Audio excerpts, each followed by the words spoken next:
fans waiting for their pizza. Well, they were, trust me. Okay, back to the NFL we go. And let's do a little edition of Believe It or Not, NFC East edition. Hey, Louis Riddick, if I said the Cowboys defense is going to go from being one of the worst to one of the best in the NFL, do you believe it or not? I don't believe it, but it's not a real strong I don't believe it. And that's because of some of the players that they drafted are really, really good football players. Look, Malachi Lawrence, who you see on your screen right now, is probably one of the unheralded high draft picks in this draft that's really going to wind up tearing it up. Caleb Downs, everybody loves Caleb Downs. Remember the name L.T. Overton, too, as well, who they drafted out of Alabama. They have really revamped this defense. Yes. New defensive coordinator. That's a lot of new pieces to kind of try and fit together here. They're going to be much, much, much better, though. But they only need to be decent in order for that team to have a chance. But the concern I have, as one who roots for the Cowboys only because of what they do for our ratings, in all candor, I'm in the interesting business, and people find them interesting. Is this George Pickens thing, sort of hovers over all of it. Because if they don't if that offense isn't spectacular, then that defense has to be better than maybe it's capable of being. We saw Dak and CD together, and it was good. But then we got introduced to CD and GP. We're like, oh, this is special. Now if they could just fix the defense, Cowboys will be cooking. Now we got a new defensive staff, new defensive players, and you're like, woo. I'm excited about the Cowboys, except now what the heck is going to happen with George Pickens? And therein lies the problem. It almost feels sometimes with the Cowboys, one step forward, two steps back, depending on how this all unfolds. If you're George Pickens, though, you want to get the most money you can from someone. So I'm looking to see how this actually So the argument against that, there's two ways of looking at it. I had Tannenbaum in here yesterday. The case you're making to him if you're the Cowboys is, look, no one's giving you the Jamar Chase contract this offseason and coming off one good year. Play for us 1 year on the franchise tag. It's still a lot of money. Play out of your mind, have another year like that, and then you will get paid like Jefferson and Chase and the very best receivers in the game. That's the pitch I'm making to you, George Pickens. Do you think he buys it? No. Okay, fair enough. No, I don't either. Don't. I'm just doing the best I can. No. And you know what? That's the argument for management. Right. That makes sense it does. for management. Of course it does. But for the player. Yeah, the different. player is saying, look, I'm assuming all the risk here. Right. Exactly. That's what he's saying. He's looking, I put the film, I put the performance on tape for you all season long for you. Why won't you give it to me? We understand the argument against that as well. All right, we'll see where they wind up going. Next one, Kmart. We're staying in the division. Yes. If I said the Giants are going to make the playoffs this year, you believe it or not? Channel my Jeff Saturday. Believe it. Listen, I was camped out in East Rutherford all last week. When you think about that haul, not only when you think about Arvell Reese, freakish athlete. He is he's such a good player. And then you look at Maui Noah, and you think, now we got a freak athlete on the offensive line. They got two of the best prospects in the whole draft haul, and that doesn't include all of their picks. So when I look at this team that already has the quarterback, Malik Neighbors coming off injury, we understand, but this is a team with a new head coach. Listen, the vibes are high in East Rutherford. I think everybody got markedly better in the NFC East, and I do think it is wide open. Yeah, I agree.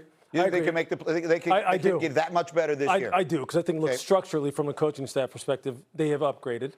On the offensive side of football, they've got weapons. Look, Malachi Fields, who they draft out of Notre Dame, really does complement Malik Neighbors. Jackson Dart now has to be protected, has to protect himself. CC is going to help along with that. Arvell's a freak. We know that Denard Wilson, their new defensive coordinator, is going to – they have one of the best group of four backers in a 3-4 look of any team in the league. It's like the old – I don't want to say that. Don't say that. Almost like the old – don't go there. Yeah, I don't because no, it is. Giants CC is, for those who don't know, is Maui Noah. That's what his nickname is. So they look, a lot of people thought he was the best offensive lineman and Reese was the best defensive lineman in this draft, and they got them at 5 and 10. Sitting down with Joe Shane, asked him like his general thoughts on Arvell Reese before the draft. And he was like, people worried about, is he a really edge guy, whatever. He's like, we got edge. We got horses. Like, we have the pieces. That's right. Back in the day, it's like, do the Giants need all these pieces on the defensive front? Yeah. Well, let's go to the team they're all chasing then, and that's the Philadelphia Eagles, the last, believe it or not. If I said Jalen Hurts is going to be better off after they trade A.J. Brown, playing without A.J. Brown, do you believe that or not? I do, because I think there's something to be said for the fact that you're not going to be constantly worrying about what A.J. Brown is worried about, whether he's right or wrong to be voicing his opinion the way he did.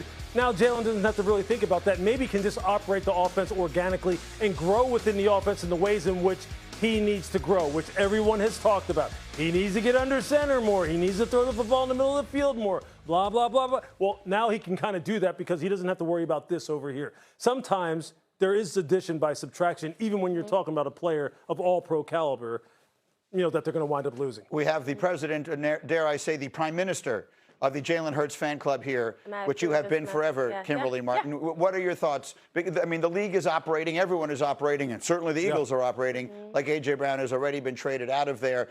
How do you think all of this, and they add Mekhi Lemon and all these other, I mean, they've got a whole new group of receivers, plus the tight end from Vanderbilt. What do you think about the Jalen Hurts of it all going into this year? Now, Lewis, if I had been to 2 Super Bowls and I outplayed the best quarterback in the league in both of those, and I was a Super Bowl MVP, and somebody asked me, is this a prove-it year for you? I'd say every year is a prove-it. I got to be better. But I would, is this a prove-it year for any of the other quarterbacks? Is this a prove-it year for Nick Sirianni, this new offensive coordinator, Sean Mannion? Everybody within that building has to be better. But when I look at Jalen Hurts, he's done so much in his career that I'm still shocked by the questions about him. That said, this is another offensive change. New pieces. Obviously, he has to play better. But I think the A.J. Brown of it all, the distractions, it's out the door when he is out of that building for good, officially. Look, so I think it'll be better. Yeah, that's a huge, huge component of it. The workplace environment, it's no different than if you're talking about ESPN, if you're talking about a football team. When a quarterback is constantly thinking, okay, what's this guy thinking about what I'm doing right now? Do I need to push the football to him? Do I need to kind of ignore what the read is telling me and throw it to him because I don't want to get over here to the sideline and have him chirping in my ear? That's a real thing. That doesn't allow quarterbacks to really play, up to their potential and play within the confines of the offense the way it's designed. And those are one of the things that they kill, Jalen about. Right. So maybe this year we see the best of him because of A.J. being somewhere else. I thought the first thing you said was really interesting. It doesn't matter who's right and who's wrong. It might still just be better. A.J. Brown might be 100% justified in all of his frustrations. And believe me, I'm not dismissing that. It doesn't mean that they might not be better off without him in the building. We'll see. Going to be a fascinating. NCAA is in the final stages of expanding the NCAA tournament from 68 to 76 teams, which would add 8 additional at-large bids to the first 4 rounds of the tournament in the next season. Money isn't the motivation, the NCAA says. However, they want to give opportunities for at-large bids for power conferences.